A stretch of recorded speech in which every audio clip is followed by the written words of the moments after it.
Merci beaucoup, Monsieur le Président, pour la parole. Honorables membres du bureau, honorables députés et chers collègues, je voudrais également féliciter la Commission parce que la Commission a trouvé quelques pistes de solutions sur les problèmes de blanchissement et surtout pour la Banque centrale et les banques commerciales. Mon collègue Koundji en a parlé. Vous savez,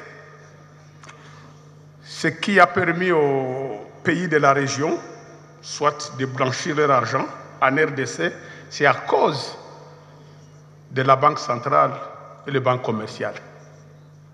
Et ici, on doit tenir sur la responsabilité de la Banque centrale, les banques commerciales. Aucun $1 peut rentrer en République démocratique du Congo tant que la Banque centrale le sache, les banques commerciales. Même chose, l'argent qui sort pour les produits à l'exportation, c'est la Banque centrale et les banques commerciales qui valident les modèles I et les modèles B.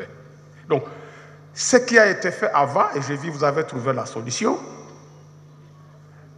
vous ne pouvez pas retirer plus de $10 000, même les opérateurs économiques avant. Vous venez de trouver la solution pour dire les comptoirs, les opérateurs agricoles peuvent sur demande retirer au-delà de 10 000 pour aller exercer l'activité. Il en a parlé, mon collègue. Vous êtes à Butembo, vous êtes à Beni, vous êtes à Bukavu, vous voulez même acheter les cafés. Les cafés, ce n'est pas des cacahuètes. Vous avez exporté pour $100 000, $500 000. Le rapatriement arrive, vous avez les mêmes faux, mais vous ne pouvez pas retirer au-delà de $20 000. Comment voulez-vous renouveler le stock? Et c'est comme ça que les pays de la région, l'Ouganda, le Rwanda, le Burundi, la Tanzanie, se sont appropriés les ressources naturelles de la RDC. Lorsqu'un opérateur économique qui est à Bukavu ne peut pas aller à Kamituga avec $100 000 parce que vous l'avez donné que 10 000, les voisins s'en procurent tous ces minéraux. Deuxièmement, on a vu tous les voyageurs souffrir à la sortie de la frontière. Avant d'abord, c'est bien parce qu'on a dit Serraneuf, Selby, Colib, tout ça. Avant, pour sortir de la frontière, on vous rattrape avec 10 001 $. On saisit l'argent. À la Banque centrale, l'argent est partagé. La Banque centrale avec les services de l'ANR et de la DGM. C'est comme ça. Au-delà de 10 000 $. Même si vous amenez un malade en Europe, vous êtes avec 10 100 $, les services de l'immigration vous fouillent, ils trouvent 10 000, et si vous avez $1 à côté, ça devient 10 000, $1, vous perdez tout l'argent. C'est saisi à la Banque centrale, on retire 51%, on vous retourne 49%. Les gens ont perdu des millions et des millions. D'ailleurs, je profite de l'occasion pour dire au président de l'Assemblée nationale, la population de Bukavu et de Nord Kivu m'ont demandé de le dire en Swahili parce qu'il vous suit en Swahili. Au Mwambi, président de l'Assemblée nationale, a tout fait turudie kwa banaume. C'est-à-dire que tous les gens qui ont perdu leur argent dans les microfinances, dans les banques, dans les coopératives, les deux Sud Kivu, les deux grands Kivu, Nord et Sud Kivu ont perdu plus de 50 millions de $. Ça fait plus de 10 ans. Cet argent, on n'a plus de traces. Et la population que vous savez au Sud comme au Nord Kivu, ce sont les gagnes petits, ce sont des jeunes entrepreneurs avec un capital de $1 000, $2 000.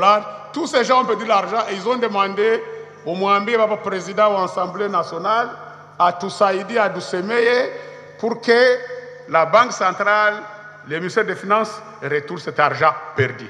Donc pour cette loi, et vous savez, si on ne vote pas cette loi, on n'aura plus des opérations en dollars en RDC. Donc ça, c'est une loi importante pour nous. Mais nous ne devons pas suivre seulement ce qui dit l'international. Nous devons adapter. Nous avons un pays qui n'est pas bancarisé. Vous êtes à Manono, vous êtes à Nyunzo, vous êtes dans les fonds de Beni. Il n'y a pas de banque et c'est là où se trouve la grande richesse en production des ressources naturelles. Donc cette loi pour nous, C'est une bonne loi, mais on doit bien l'adapter. Et ici, on a vu, on a créé beaucoup de cellules. Sera 9 fait souffrir les gens. Vous savez, les petits commerçants qui rapportent leur argent quand ça arrive ici à Kinshasa, vous êtes à Bukavu, vous êtes à Mwenga, on bloque l'argent à la banque pendant même plus de 1 mois, 2 mois. Venez ici à Kinshasa, justifiez-nous d'où vient cet argent. Comment voulez-vous un opérateur qui a exporté des produits avec une licence, la banque rapporte l'argent, la banque centrale contrôle, la banque commerciale contrôle, et puis on bloque les petits opérateurs économiques qui a rapporté son argent. Et que si vous posez la question, sera 9, tous les buildings construits ici à Kinshasa. Si vous voulez savoir le blanchiment d'argent, c'est là où se trouve le blanchiment d'argent. Tous ces buildings de 50 étages, 20 étages, si on contrôle réellement où sont passés cet argent, d'où vient cet argent, c'est pour qui cet argent. Mais les simples citoyens, les opérateurs économiques, on les bloque. Vous l'amenez de Bukavu ici à Kinshasa pour venir justifier d'où vient 100 000, 200 000 $. Donc je crois que cette loi, il faut vraiment que cette loi soit une solution, mais pas de blocage. Je vous remercie, Monsieur le Président. Merci, collègue.